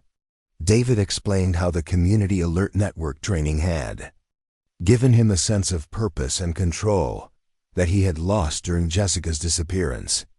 "I couldn't protect my own daughter," David said quietly, "but maybe I can help protect someone else's. When I started noticing the patterns at work, I remembered everything you taught us about trusting our instincts and documenting what we observe." Marcus felt a familiar sense of humility at being credited with teaching something that David had learned through his own painful experience. "You're the one who noticed the signs and took action. That's all you. But you're the one who showed." "Yes, it was possible," David replied. "Before I heard you speak, I think I would have convinced myself I was imagining things, or that it wasn't my responsibility to get involved." The rescue operation began at 6 in the evening, coordinated between FBI agents, local police, and victim services specialists. Marcus waited in a mobile command unit parked several blocks from the target building, monitoring radio communications and preparing to respond when the victims were secured. The building was evacuated floor by floor, with agents posing as fire safety inspectors conducting a routine inspection. The ruse allowed them to access all areas of the building without alerting the perpetrators to the true nature of the operation. The victims were found on the 7th and 8th floors, housed in spaces that had been converted from legitimate offices into dormitory-style living quarters. The conditions were better than what Amy, Jessica, and Megan had endured in Dr. Blackwood's basement, but the psychological control exercised over the victims was equally complete. Marcus was called to the scene once the building was secure and the perpetrators were in custody. 18 young women had been recovered, ranging in age from 16 to 24. They came from various backgrounds and had been recruited through different methods, but all showed signs of prolonged psychological manipulation and control. The victim services coordinator, Dr. Elena Rodriguez, briefed Marcus on the initial assessments as they prepared to enter the building. "Most of them are disoriented and afraid," she explained. "Some seem to believe they'll be arrested or deported. Others are convinced that cooperating with us will result in harm to their families." Marcus had worked with trafficking victims many times through his Community Alert Network activities, but each case presented unique challenges. These victims had been held for varying lengths of time and had been subjected to different forms of control and manipulation. The makeshift dormitories were cramped and poorly ventilated, with narrow beds arranged in rows and minimal personal possessions visible. The victims sat quietly on their beds or stood against the walls, watching the law enforcement officers with expressions that ranged from fear to resignation to cautious hope. Marcus approached slowly, keeping his hands visible, and his voice calm. "My name is Marcus Thompson," he said, addressing the group. "I work with people who have been in situations like yours. You're safe now, and no one here is going to hurt you or arrest you." One of the older women, who appeared to be in her early 20s, stepped forward slightly. "Are you police?" she asked, her English heavily accented. "No, I'm not a police officer," Marcus replied. "I work with an organization that helps people who have been held against their will. I'm here to make sure you get the help and support you need." The woman studied his face carefully. "We have heard about you," she said finally. "Some of the girls who came through here before, they told us about a man who found girls in a basement and helped them. They said if someone like you ever came, we should trust them."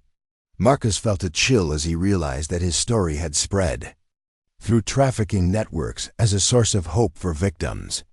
The idea that these women had been sustained by the knowledge that rescue was possible, that someone like him might eventually find them, was both inspiring and heartbreaking. Over the next several hours, Marcus worked with Dr. Rodriguez and her team to establish initial contact with each of the victims. Their stories were as varied as their backgrounds, but common themes emerged: recruitment through false promises of legitimate employment, gradual isolation from family and support systems, and escalating control that eventually became complete captivity. Maria Santos, the 19-year-old who had spoken first, became an informal leader among the group, helping to translate for those who spoke limited English and encouraging others to trust the victim services team. She had been held for nearly 8 months after responding to an online advertisement for a housekeeping job that promised good wages and housing. "At first, it seemed legitimate," Maria explained during her individual interview. "They provided transportation to Denver, gave me a place to stay, said the job would start soon. But then there were always delays, always reasons why I couldn't leave or contact my family. By the time I realized what was really happening, they had taken my documents and convinced me that no one would believe me if I tried to get help." The investigation that followed revealed that the Denver operation was part of a much larger network spanning multiple states. The perpetrators had learned to avoid the mistakes that had led to Dr. Blackwood's capture, using technology and organizational sophistication to stay ahead of law enforcement detection. But they hadn't anticipated the Community Alert Network's civilian observation capabilities. David Park's patient documentation of unusual patterns had provided the breakthrough that traditional surveillance methods had missed. The trial proceedings began 6 months later, with Marcus serving as both a witness and a consultant to the prosecution team. The case was more complex than Dr. Blackwood's trial, involving multiple defendants, extensive financial crimes, and victims from several different countries. Marcus testified about the Community Alert Network's role in identifying the operation and the importance of civilian vigilance in detecting sophisticated criminal enterprises. His testimony was particularly focused on demonstrating how ordinary people could be trained to recognize signs of trafficking, even when criminals adapted their methods to avoid detection.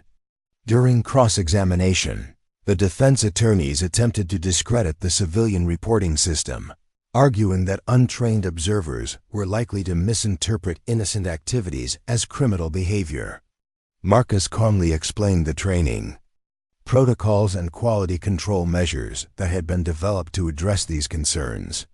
The Community Alert Network doesn't encourage people to jump to conclusions or make accusations based on limited information, Marcus testified. "We teach people to observe, document, and report through proper channels. The actual investigation and determination of criminal activity is left to trained law enforcement professionals." The trial lasted 3 months, with Marcus attending key sessions and providing support to the victim witnesses. Many of the rescued women chose to testify, describing their experiences and the hope they had maintained that someone would eventually find them. Maria Santos delivered particularly powerful testimony about the psychological impact of captivity and the importance of the civilian intervention that had led to their rescue. When Mr. Park noticed that we never left the building when he cared enough to report what he saw, he gave us back our lives, she said. Not just our freedom, but our faith that good people exist in the world. The defendants received sentences ranging from 15 years to life in prison, with the operations leaders facing the harshest penalties. The financial assets seized during the investigation were used to provide ongoing support services for the victims and to fund expansion of the Community Alert Network. Emma, now in her freshman year at college, attended the sentencing hearing during her spring break. She had grown into a poised young woman who carried herself with the confidence that came from knowing she was part of something larger than herself. "Dad," she said as they sat in the courtroom waiting for the proceedings to begin, "do you think we'll ever reach a point where these networks can't operate anymore?" Marcus considered the question carefully. "I don't think we'll ever eliminate crime completely," he replied. "But I think we can make it much harder for criminals to operate in plain sight. Every person who learns to recognize the signs, every volunteer who cares enough to report what they observe, makes it a little bit more difficult for these operations to succeed." The sentencing hearing concluded with victim impact statements from several of the rescued women. Many had rebuilt their lives with the support of victim services organizations, pursuing education and careers that had been interrupted by their captivity. Maria Santos, who had become a spokesperson for the group, addressed the court about the long-term impact of their rescue. "We are not just survivors," she said. "We are witnesses to the power of people who choose to care about strangers. Mr. Park didn't know us, but he paid attention to what seemed wrong and took action to help us. That choice changed everything." After the hearing, Marcus was approached by several reporters who wanted to discuss the broader implications of the case. The Denver operation had become a high-profile example of how trafficking networks were adapting to law enforcement techniques, and there was significant interest in the Community Alert Network's role in countering these adaptations. Marcus chose his words carefully during the interviews, emphasizing the collaborative nature of the investigation and the importance of ongoing vigilance. "This case shows that criminals will always try to find new ways to exploit vulnerable people," he said. "But it also shows that communities can adapt and respond when ordinary citizens are properly trained and supported." The success of the Denver case led to requests for Community Alert Network expansion in dozens of additional cities. Marcus found himself working with Agent Chun and her team to develop training protocols for increasingly diverse environments and populations. One of the most significant expansions was into rural areas, where trafficking operations often went undetected because of the isolation and sparse law enforcement presence. Marcus worked with agricultural extension agents, rural healthcare providers, and other community leaders to adapt the training for environments where everyone knew everyone else and suspicious activity might be more easily hidden. The rural programs faced unique challenges, including cultural barriers to reporting on neighbors and economic dependencies that made people reluctant to interfere with local businesses. Marcus learned to address these concerns directly, emphasizing that the goal was protection rather than punishment, and that false reports were rare when people followed proper observation and documentation protocols. Amy Rodriguez, now a senior FBI victim specialist, played an increasingly important role in program development and implementation. Her perspective as both a survivor and a federal agent gave her unique credibility with both law enforcement and community groups. Amy often accompanied Marcus to training sessions, sharing her story and explaining how civilian intervention had saved her life. Her presence helped participants understand that the theoretical scenarios they were learning to recognize had real human consequences. "When I was trapped in that basement," Amy would tell training groups, I held on to hope that someone would notice something wrong and care enough to investigate. Mr. Thompson was that someone for me, and now we're trying to create more people like him in communities across the country. The Community Alert Network's 5th anniversary was marked by a national conference that brought together over 5,000 participants from 48 states. Marcus delivered the opening keynote to the largest audience he had ever addressed, reflecting on the journey from that first pizza delivery to a nationwide movement. 5 years ago, I was just trying to make it through another shift at a job that barely paid the bills, Marcus began. I had no idea that choosing to trust my instincts and act on what I heard would lead to all of this. He gestured toward the massive auditorium filled with volunteers, law enforcement officers, victim advocates, and survivors. But looking at this crowd, I realized that the real story isn't about one night or one rescue. It's about the choice that each of you has made to take responsibility for the safety and well-being of your neighbors. The conference showcased the program's evolution beyond its original focus on trafficking. Volunteers had identified cases of elder abuse, child exploitation, domestic violence, financial fraud, and other crimes that often went undetected by traditional law enforcement methods. Dr. Patricia Williams, an elderly woman from rural Montana, shared how her training had helped her recognize signs of financial exploitation targeting seniors in her community. Her reports had led to the investigation of a scheme that had defrauded dozens of retirees out of their life savings. James Chun, a high school teacher from California, described how he had identified a student who was being trafficked by her own family members. His careful documentation and reporting had led to the girl's rescue and placement in protective services. These stories demonstrated that the principles Marcus had learned that night in Dr. Blackwood's basement had applications far beyond the specific crime that had inspired the program. The core message remained the same. Ordinary people could make extraordinary differences when they chose to pay attention and act on behalf of those who couldn't help themselves. During a panel discussion about program evolution, Agent Chun announced the next phase of Community Alert Network development. The program would be expanding internationally, with pilot projects planned in Canada, the United Kingdom, and Australia. Human trafficking is a global problem that requires global solutions, Agent Chun explained. The civilian observation and reporting model that has been so successful in the United States can be adapted for different legal and cultural contexts around the world.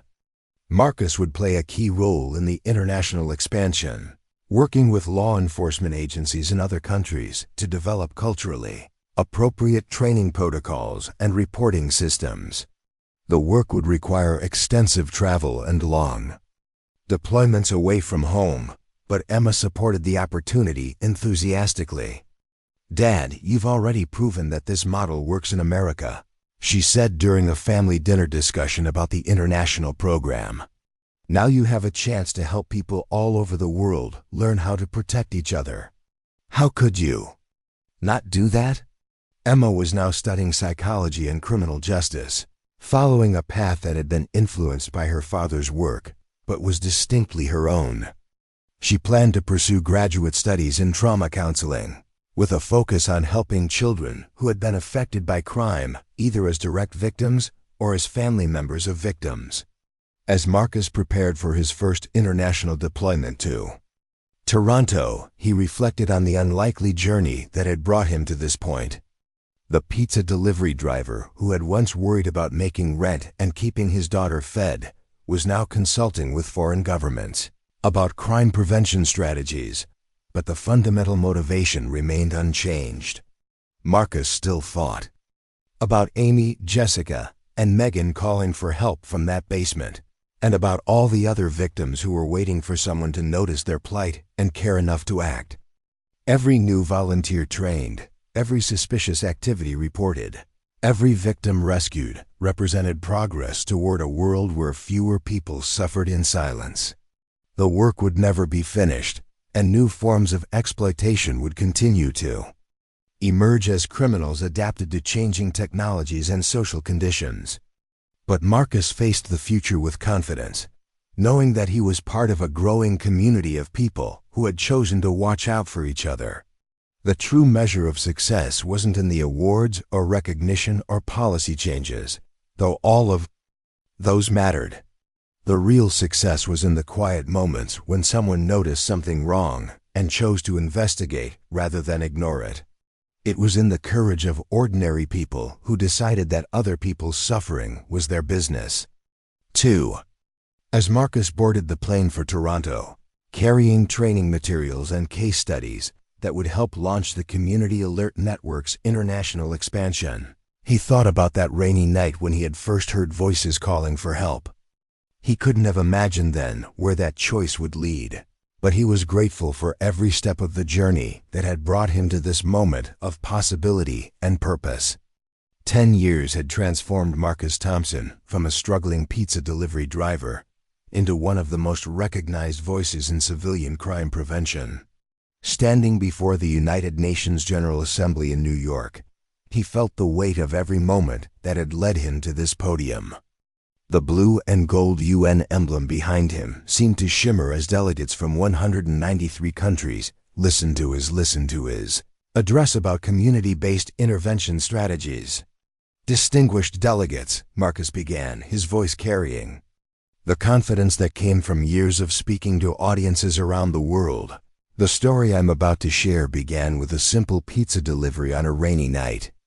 It proves that ordinary citizens, when properly trained and supported, can serve as the most effective first line of defense against crimes that often remain hidden from traditional law enforcement." Emma sat in the gallery, now 23, and recently graduated with her master's degree in trauma psychology. She had spent the summer working with refugee organizations in Greece, applying the intervention principles her father had developed to identify and assist victims of trafficking among displaced populations. Her work had caught the attention of several international NGOs who were eager to expand community-based protection models into humanitarian settings. As Marcus spoke about the Community Alert Network's global expansion, Emma thought about how their family dinner conversations had evolved over the years. What had once been a father trying to shield his young daughter from the harsh realities of his work had become collaborative discussions between equals who shared a commitment to protecting vulnerable populations. The Community Alert Network now operated in 28 countries with over 50,000 trained volunteers worldwide. The program had identified and assisted more than 3,000 victims of various crimes, from trafficking to elder abuse to child exploitation. Each success story represented a family reunited, a life saved, a community strengthened. Amy Rodriguez sat with the FBI delegation, now serving as the Bureau's International Victim Services Coordinator. Her journey from basement captive to federal executive had inspired countless survivors and demonstrated the resilience of the human spirit. She had testified before Congress about the effectiveness of civilian intervention programs and had consulted with law enforcement agencies in dozens of countries about implementing similar initiatives. Marcus's UN address focused on the scalability of community-based crime prevention, presenting data from successful programs in urban, rural, and international settings.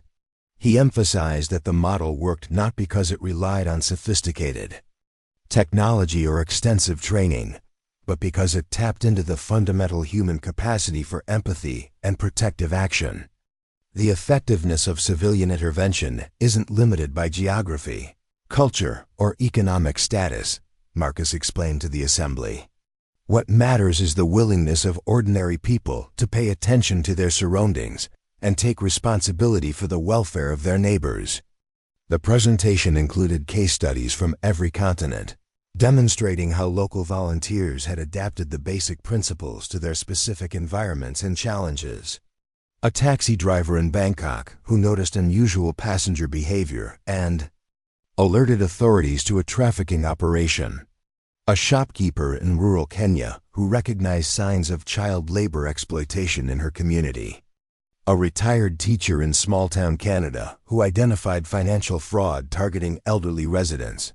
Dr. Sarah Kim, now directing the UN Office on Drugs and Crime Civilian Engagement Initiative, introduced Marcus to the assembly and provided context about the global scope of hidden crimes.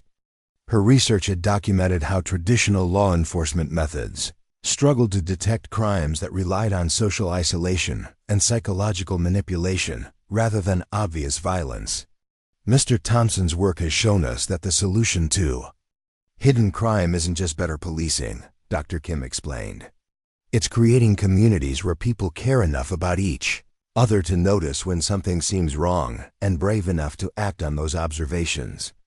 During the question and answer session, delegates from various countries asked about adapting the community alert network model to different legal systems and cultural contexts. Marcus addressed concerns about privacy rights, false reporting, and the potential for civilian vigilantism, drawing on a decade of experience refining the program's protocols and safeguards. A delegate from Sweden asked about the psychological impact on volunteers who discovered traumatic situations. Marcus nodded, acknowledging one of the most challenging aspects of the program. "We've learned that supporting the supporters is just as important as training them," Marcus replied.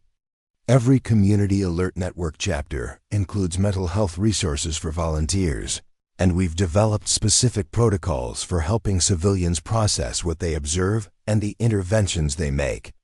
The delegate from Nigeria raised questions about implementing the program in regions with limited law enforcement infrastructure.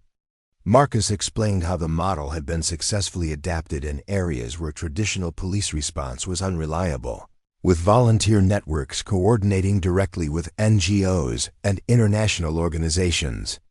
After his address, Marcus was approached by delegations from several countries interested in launching pilot programs. The conversations continued through a reception hosted by the UN Office on Drugs and Crime, where survivors, law enforcement officials, and policymakers shared experiences and strategies. Maria Santos, now working as a victim advocate in Denver, had traveled to New York for the UN presentation. Her transformation from trafficking victim to community leader exemplified the program's philosophy that those who had experienced trauma were often the most effective advocates for prevention and intervention. "When I was trapped in that office building," Maria told a group of delegates, "I never imagined that my rescue would lead to helping so many other people. But that's what happened when good people chose to notice what was wrong and act to fix it." The UN presentation marked a milestone in the Community Alert Network's evolution. But Marcus knew that the real work continued in communities around the world where volunteers conducted their quiet observations and made their careful reports. The global recognition was gratifying, but the true measure of success remained the individual lives touched and saved. Emma joined her father for dinner that evening at a small restaurant near their hotel. She had grown into a thoughtful young woman whose work with trauma survivors reflected both her professional training and her personal understanding of how crime affected entire families. "Dad," Emma said over dessert, "do you ever think about what your life would have been like if you hadn't heard those voices that night?" Marcus considered the question, as he had many times over the years. "I probably would have continued delivering pizzas, trying to make ends meet and raise you the best I could. It would have been a good life, but a much smaller one. Do you think you would have been happy?" "I think I would have been content," Marcus replied. "But there's a difference between being content and feeling like your life has purpose. This work, even with all its challenges, has given me something I never expected to have." Emma smiled. "You've given a lot of other people purpose too. Every volunteer who goes through the training, every person who learns to pay attention to their community, they're all part of something bigger because you chose to act that night." The next morning brought meetings with representatives from the European Union about expanding the program's presence in Eastern European countries, where trafficking remained a significant problem. Marcus spent hours reviewing proposed training protocols and discussing implementation strategies with experts who had studied the program's effectiveness in various cultural contexts. Amy joined these planning sessions, bringing her perspective as both a survivor and a federal law enforcement official. Her insights about victim psychology and trauma response had become integral to the program's development, ensuring that intervention strategies were designed with the needs and safety of victims as the primary consideration. One thing we've learned over the years, Amy told the EU representatives, is that successful interventions require patience and persistence. Victims of trafficking and exploitation don't usually ask for help directly. They communicate through subtle signs and behaviors that trained observers can learn to recognize. The meetings concluded with agreements to launch community alert network programs in 6 additional European countries, with training scheduled to begin within the next 6 months. Marcus would oversee the initial implementation, working with local law enforcement and community organizations to adapt the model to regional needs and challenges. That afternoon, Marcus received a phone call that brought his work full circle. Detective Sarah Mitchell, who had led the original investigation into Dr. Blackwood's crimes, was calling to inform him that Dr. Blackwood had died in prison. The man who had terrorized Amy, Jessica, and Megan was gone, bringing a form of closure that felt both significant and anticlimactic. Marcus shared the news with Amy and Emma that evening. Amy received it with quiet satisfaction, noting that Dr. Blackwood's death meant he could never harm anyone else, but that his legacy lived on in the positive changes that had grown from his crimes. He thought he was invisible, Amy said. He believed that he could hurt people without consequences because no one was paying attention. But he was wrong. People were watching, and people cared, and eventually justice caught up with him. The Community Alert Network's 10th anniversary conference was held in Marcus's hometown 6 months later. The convention center that hosted the event was just a few miles from the restaurant where he had once delivered pizzas and the apartment where he had raised Emma as a single father. Over 8,000 people attended the conference, including volunteers from every state and representatives from international programs. The opening ceremony featured video messages from survivors who had been rescued through civilian interventions, law enforcement officials who had worked with the program, and community leaders who had seen their neighborhoods transformed by engaged and vigilant residents. Marcus delivered the keynote address to a standing ovation, but he used the platform to shift attention away from his individual story and toward the collective impact of everyone in the audience. 10 years ago, I thought heroism was something that happened in movies or news stories, Marcus said. I thought it required special training or extraordinary circumstances. But I've learned that heroism is actually quite ordinary. It's the choice to care about people you don't know. It's the decision to act when you witness something wrong. It's the courage to get involved when it would be easier to look the other way.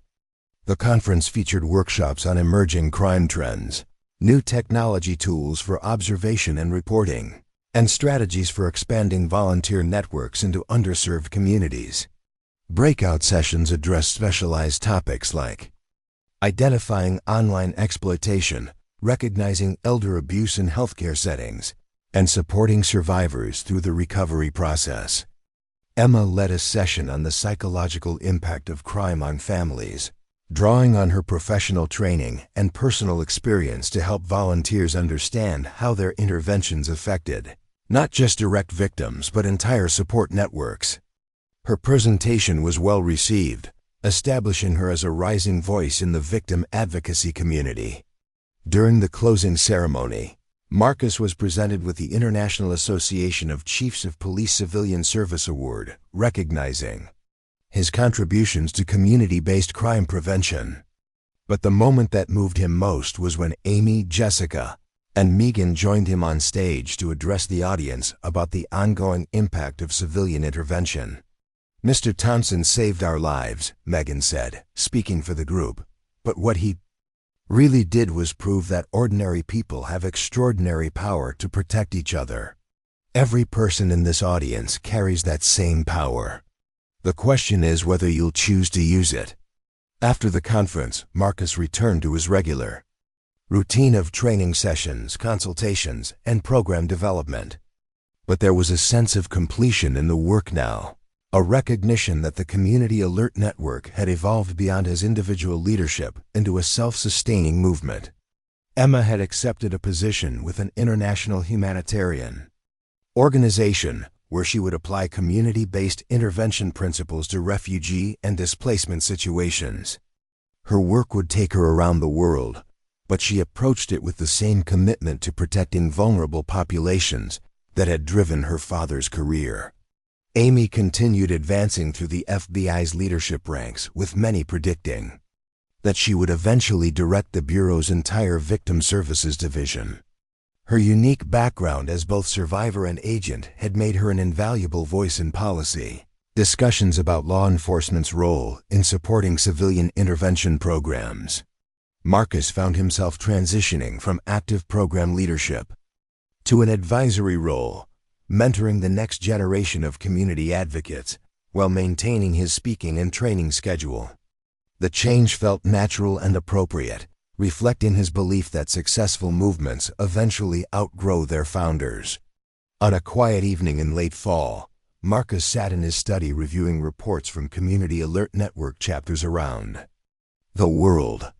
The statistics were impressive: thousands of victims assisted, hundreds of criminal operations disrupted, countless communities strengthened through engagement and vigilance. But the numbers only told part of the story. The real impact lived in the individual moments when someone chose to pay attention, to care, to act. A neighbor who noticed something wrong and made a phone call. A coworker who recognized signs of abuse and offered help. A stranger who saw someone in distress and refused to walk away. Marcus thought about that rainy night when he had heard voices calling for help from a basement. He could never have imagined then where that choice would lead, how many lives it would touch, how many communities it would transform. But looking back, he understood that the specific outcome had been less important than the decision itself. The willingness to listen, to care, to act on behalf of others, that was the foundation of everything that had followed. It was a capacity that existed in every person, waiting to be awakened by circumstance and choice. Emma called while he was reviewing the reports, checking in from her deployment in Jordan, where she was helping establish victim identification protocols in refugee camps. Her voice carried the satisfaction that came from meaningful work, and Marcus felt pride in the path she had chosen. "Dad," Emma said near the end of their conversation, "I've been thinking about something. Do you think there are other people out there right now? People who don't know that they're about to make choices that will change everything?" Marcus smiled, understanding exactly what she meant. "I think there are people making those choices every day. Most of them will never know how significant their decisions were, how many lives they affected by choosing to care instead of walking away." "That's kind of beautiful," Emma said. "All those quiet heroes who don't even know they're heroes."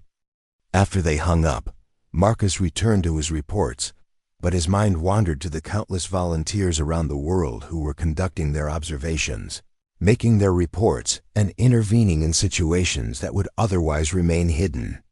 They came from every background imaginable, united only by their willingness to take responsibility for the safety and welfare of their communities. The Community Alert Network would continue evolving, adapting to new challenges and expanding into new regions. Future leaders would emerge to guide its development, and new success stories would inspire continued growth and refinement. But the core principle would remain unchanged. Ordinary people possessed extraordinary power to protect each other when they chose to pay attention and act with courage and compassion. It was a lesson that Marcus had learned in the most unexpected way, and one that would continue spreading through communities around the world, carried forward by people who understood that everyone's safety was everyone's responsibility. The work was far from finished, but Marcus faced the future with confidence. knowing that he had helped create something that would outlast his individual contribution. The voices calling for help would never be completely silenced, but they would find more people willing to listen, more communities prepared to respond, more ordinary citizens ready to become the heroes that circumstances required them to be. Up next, you've got 2 more standout stories right on your screen. If this one hit the mark, you won't want to pass these up. Just click and check them out.